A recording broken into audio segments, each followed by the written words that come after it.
Welcome in CDP nation. आज हम जानेंगे आनुवंशिक रोग के बारे में।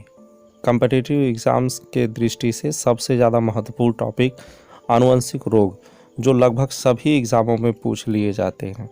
तो चलिए देखते हैं आनुवंशिक रोग किसे कहते हैं। पीढ़ी दर पीढ़ी स्थानांतरित होने वाले रोग को आनुवंशिक रोग कहते हैं। किसे? पीढ़ी दर पीढ़ी स्थानांतरित मतलब जाने वाले, यानी एक पीढ़ी से दूसरी पीढ़ी को होने वाले रोग को आनुवंशिक रोग कहते हैं। यह रोग डीएनए में गड़बड़ी के कारण होते हैं। सामान्यतः यह किसी एक गुणसूत्र या क्रोमोसोम में होते हैं। एक गुणसूत्र में लगभग 20,000 से अधिक जीन्स होते हैं। अब ये जीन्स के कारण क्या होता है, देखिए। जीन्स की संरचना में बदलाव का होना महत्वपूर्ण टॉपिक है। और क्या है? संरचना में बदलाव। लेकिन किसके संरचना में? जीन्स के। तो जीन्स की संरचना में बदलाव का होना ही आनुवंशिक रोग के होने का मुख्य कारण है। हमारे शरीर में लाखों कोशिकाएं हैं। प्रत्येक कोशिका में 23 जोड़े के रूप में कुल 46 गुणसूत्र हैं। यानी जोड़े कितने? 23 और कुल कितने? 46। यही गुणसूत्र किसी भी गुण अथवा दोष को एक पीढ़ी से दूसरी पीढ़ी तक पहुंचाते हैं। अब देखते हैं कौन कौन से रोग हैं। जैसे पहला रोग है डाउन सिंड्रोम। ये आपसे टेट में पूछा जा चुका रोग है कि 21वें जोड़े गुणसूत्र में उत्पन्न विकार के कारण कौन सा रोग होता है। तो जवाब था उसका सही डाउन सिंड्रोम। क्या होता है डाउन सिंड्रोम? आइए देखते हैं। इसका पेशेंट ऐसा दिखाई देता है। क्या होता है वो देखते हैं। किसी कारणवश 21वें जोड़े गुणसूत्र में अतिरिक्त गुणसूत्र यानी XXX हो जाने के कारण बच्चे का शारीरिक और मानसिक विकास नहीं हो पाता है। इसी अक्षमता को डाउन सिंड्रोम कहते हैं। इसमें चिपटे चेहरे, असामान्य बनावट, ये सब लक्षण देखने को मिलते हैं। अब चूंकि 21वें जोड़े में 3 गुणसूत्र हो जाते हैं, इसलिए इनमें गुणसूत्रों की संख्या 46 की जगह 47 हो जाती है। अगला रोग है थैलेसीमिया। अब थैलेसीमिया क्या है? थैलेसीमिया का प्रभाव हीमोग्लोबिन पे पड़ता है। देखिए, एक सामान्य ब्लड है और एक थैलेसेमेटिक ब्लड है। अब जो प्रभावित है उसमें देखिए हीमोग्लोबिन की मात्रा, और जो प्रभावित नहीं मतलब स्वस्थ है उसमें हीमोग्लोबिन की मात्रा। तो ये रोग क्या है? यह आनुवंशिक रक्त विकारों का एक ऐसा समूह है जो हीमोग्लोबिन उत्पादन क्षमता को प्रभावित करता है। किसे प्रभावित करता है? तो हीमोग्लोबिन उत्पादन क्षमता को प्रभावित करता है। अगले रोग की तरफ चलते हैं। अगला रोग है मर्फन सिंड्रोम। मर्फन सिंड्रोम क्या होता है? मर्फन सिंड्रोम में देखते हैं क्या होता है। अब देखिए, एक बॉडी मर्फन सिंड्रोम की है और एक नॉर्मल है। ये नॉर्मल हैंड है और ये मर्फन सिंड्रोम वाला। ये नॉर्मल पर्सन है और ये मर्फन पर्सन है। ये नॉर्मल व्यक्ति का सीना है जबकि ये रोगी का है। ठीक, अब देख लेते हैं ये रोग होता क्या है।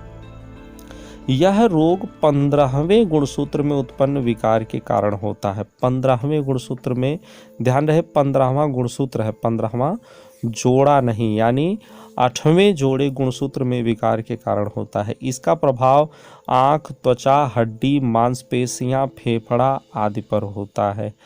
अगला रोग है पटाऊ सिंड्रोम। पटाऊ सिंड्रोम में क्या होता है? व्यक्ति की उम्र तो बढ़ती है लेकिन उसका विकास प्रभावित रहता है, यानी उसका विकास नहीं बढ़ता है। अब पटाऊ सिंड्रोम में क्या होता है? यह 13वें गुणसूत्र में उत्पन्न विकार के कारण होता है। 13वें गुणसूत्र का मतलब क्या हुआ?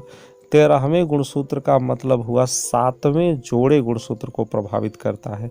इसका प्रत्यक्ष प्रभाव चेहरा, तंत्रिका तंत्र तथा हृदय पर होता है। इसके रोगी की मृत्यु दर बहुत ज़्यादा है। अगला रोग है टर्नर सिंड्रोम। अब टर्नर सिंड्रोम क्या है? टर्नर सिंड्रोम को ही बांझपन के नाम से भी जाना जाता है, क्योंकि इस रोग के कारण ही महिलाओं में बांझपन की बीमारी आती है या महिलाएं बांझपन का शिकार हो जाती हैं। ये रोग कैसा है? यह रोग केवल लड़कियों या स्त्रियों में होता है। इसके रोगी का 23वां गुणसूत्र अधूरा, यानी जो यक्स बनता है महिलाओं का, वो यक्ष नहीं सिर्फ यक्ष रह जाता है। तो 23वां जोड़ा जो गुणसूत्र है वो अधूरा रह जाता है, इसलिए इन रोगियों के अंडाशय विकसित नहीं हो पाते हैं। फलतः यह कभी भी मां नहीं बन सकती हैं। यह रोगी बांझपन का शिकार हो जाती हैं। इनमें गुणसूत्रों की संख्या 45 होती है। अगला है क्लाइनफेल्टर। अब क्लाइनफेल्टर क्या है? क्लाइनफेल्टर भी 23वें जोड़े गुणसूत्र को ही प्रभावित करता है, लेकिन ये पुरुष के गुणसूत्र को प्रभावित करता है और पुरुष महिला जैसा बर्ताव करने लगता है और उसकी बनावट महिला जैसी हो जाती है। जैसा कि आप जिस चित्र को देख रहे हैं, ये विश्व की सबसे खूबसूरत किन्नर का फोटो है।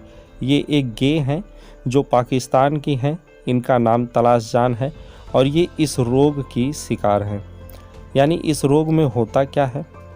यह रोग पुरुषों के 23वें जोड़े गुणसूत्र में अतिरिक्त गुणसूत्र यानी या तो डबल XY बनेगा या XYY बनेगा के कारण होता है। इसमें शारीरिक आकार स्त्री के समान यानी किन्नर जैसा हो जाता है, ठीक, तथा व्यक्ति नपुंसकता का शिकार हो जाता है, यानी पुरुष में बच्चे उत्पन्न करने की क्षमता नहीं रहती है। इसमें भी गुणसूत्रों की संख्या 47 हो जाती है। अगला है हीमोफीलिया। एग्जाम के परिदृश्य से अगर बात कही जाए तो हीमोफीलिया मोस्ट इम्पॉर्टेंट टॉपिक है। मोस्ट इम्पॉर्टेंट टॉपिक है हीमोफीलिया। क्यों? अभी आप समझ जाएंगे। हीमोफीलिया एक ऐसा रोग है जिसमें अगर व्यक्ति के शरीर से ब्लड निकलने लगे तो वो रुकता ही नहीं है, क्योंकि इसमें जो व्यक्ति का शरीर है या जो व्यक्ति का ब्लड है वो अपने थक्का जमाने की क्षमता खो देता है। कैसे ये होता है? इस रोग में रोगी का रक्त अपनी थक्का जमाने की क्षमता खो देता है। इसी रोग को ब्लीडर रोग, शाही रोग, क्रिसमस रोग भी कहते हैं। इसमें पुरुष रोगी तथा स्त्रियां वाहक होती हैं। कौन? पुरुष रोगी तथा स्त्रियां वाहक होती हैं। अब ये रोग महत्वपूर्ण कैसे हुआ? तो ये हैं ब्रिटेन की महारानी रानी विक्टोरिया, जिनमें सबसे पहले हीमोफीलिया रोग को पाया गया या बताया गया। इससे पहले भी कईयों को हुआ रहा होगा, लेकिन ये प्रमाणित नहीं था।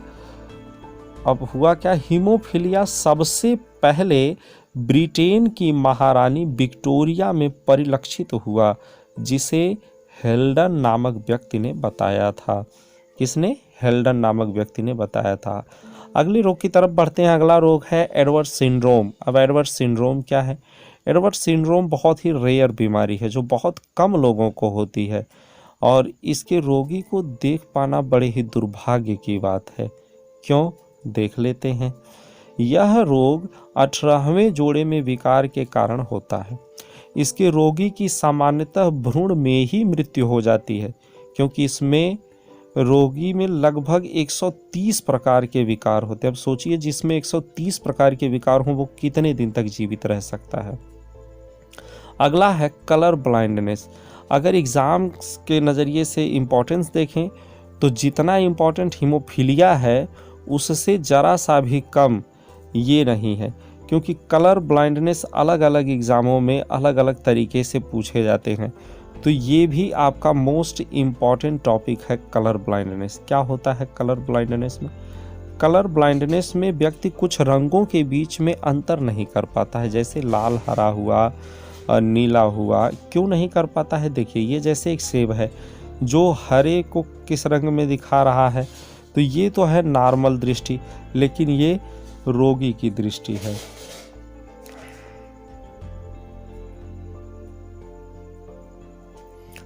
देखिए, इस रोग से ग्रसित व्यक्ति लाल, हरे तथा नीले रंग में भेद नहीं कर पाता है। इसका रोगी सफल ड्राइवर, कलाकार आदि नहीं बन सकता। इसी रोग को कलर ब्लाइंड डिफिशियंसी भी कहते हैं। अब क्यों नहीं ऐसा हो सकता? जैसे देखिए, ये रोड लाइट है तो एक नॉर्मल पर्सन का है और एक बीमार का है, दोनों के दृश्य हैं। नॉर्मल व्यक्ति को जहाँ पर रोड लाइट ऐसी दिखाई देती है वहीं पे रोगी को ऐसी दिखाई देगी। तो बताइए, रोड लाइट के हिसाब से वो ड्राइव कैसे कर पाएगा? बिल्कुल नहीं हो पाएगा।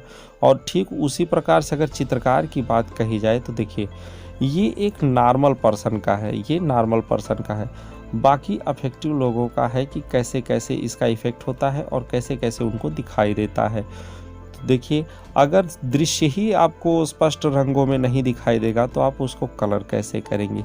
अच्छा, एक सवाल सबसे ज़्यादा इम्पॉर्टेंट है और वो ये है कि जैसे अभी हमने पढ़ा पटाऊ सिंड्रोम, ये जो है एडवर्ड सिंड्रोम, एडवर्ड सिंड्रोम के बारे में हमने पढ़ा कि इनकी मृत्यु सामान्यतः भ्रूण में ही हो जाती है। अभी अभी हमने पढ़ा इनकी मृत्यु सामान्यतः कहाँ हो जाती है, भ्रूण में ही मृत्यु हो जाती है। तो जब भ्रूण में ही मृत्यु हो जाती है तो ये रोग आनुवंशिक रोग कैसे बने, क्योंकि इतनी कम उम्र में या साल 2 साल के बच्चे होते हैं मर जाते हैं, तो इतनी कम उम्र में वो अगली पीढ़ी में कैसे ट्रांसफ़र हो गया।